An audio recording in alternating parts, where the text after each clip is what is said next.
Good morning. It's December 28th, and this is To My Liberal Friends. I didn't get the post yesterday because I was flying all day, and then when I got home, it was actually my wife and I's 55th anniversary, and so I spent the time with her.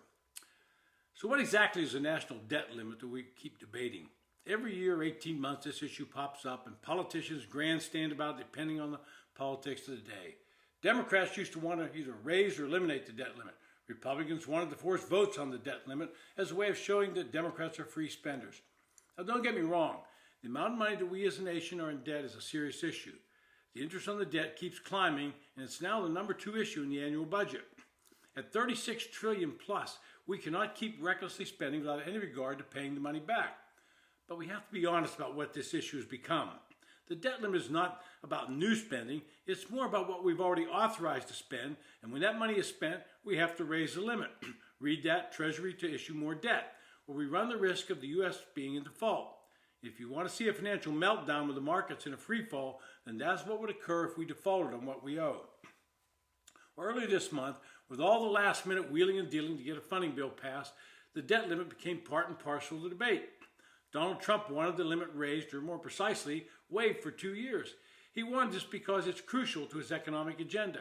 He has about 6 months until funds run out under the current debt limit law.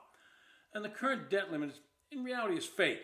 It was invented in 1917 for the explicit purpose of getting politicians to approve more wartime spending by separating the spending vote from the debt vote. It pretends to limit debt, but only after the money's already been approved by Congress and spent. And the current law doesn't work, and it's actively harmful in 3 ways. First, it promotes the fiction that there's a debt limit protecting the public. As history shows, there isn't. The current debt limit's only concrete enforcement mechanism is a dangerous game of chicken over whether to default on Treasury debt, a step that would be monumentally damaging. Second, the financial markets are harmed by the repeated risk of a missed debt payment. Credit markets charge more for U.S. government debt when the deadline gets close. The economic consequences worsen with each cycle. And third, many of the congressional votes to increase the debt ceiling come only after lawmakers trade their votes for pork and favors, such as invitations to state dinners and support for the re-election. This vote buying was the blame of bane of Ronald Reagan's presidency. Like Mr. Trump, Reagan was deeply opposed to wasteful spending, but had to cajole both parties to vote for debt to avoid default. The grand bargain was the Democrats who would provide some of their votes for more debt in return for increases in domestic spending and a fixed quota of Republican votes that gave Democrats political cover for their votes. Little has changed. But the way out is to abolish the debt limit or suspend it indefinitely. But Mr. Trump is uniquely qualified to negotiate meaningful new checks and balances on the size of government that would spur economic growth.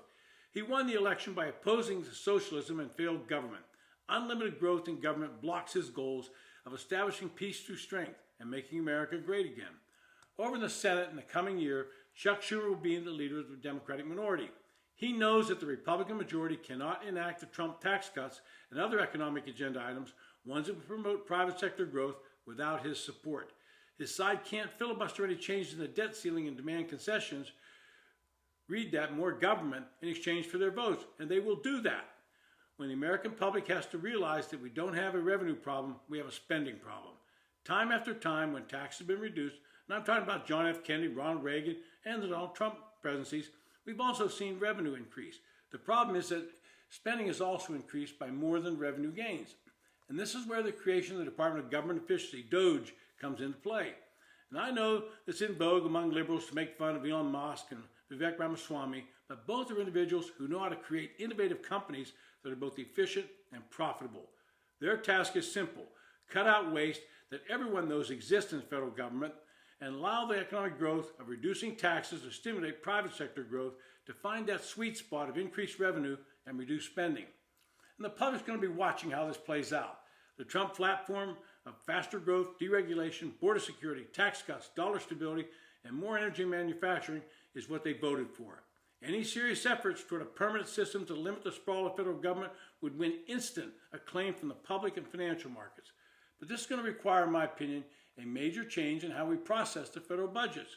Right now, the president proposes the budget, normally sometime in February, for the new fiscal year. Congress then typically ignores it and writes their own budget, which they ignore when it comes to appropriating funds. We should therefore eliminate the debt limit, but put in some guardrails in place. Presidents should have to propose spending cuts anytime their budget looks like it would exceed the current debt limit. In other words, start living within our means.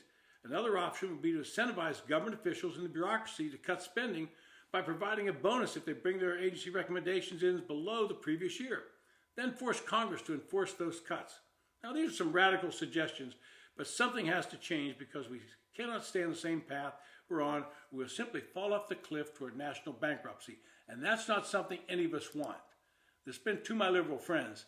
Thanks for listening. If you enjoy the podcast on YouTube, hit the subscribe button. If you're ever on TikTok, follow me, but more importantly, go over to YouTube and hit the subscribe button.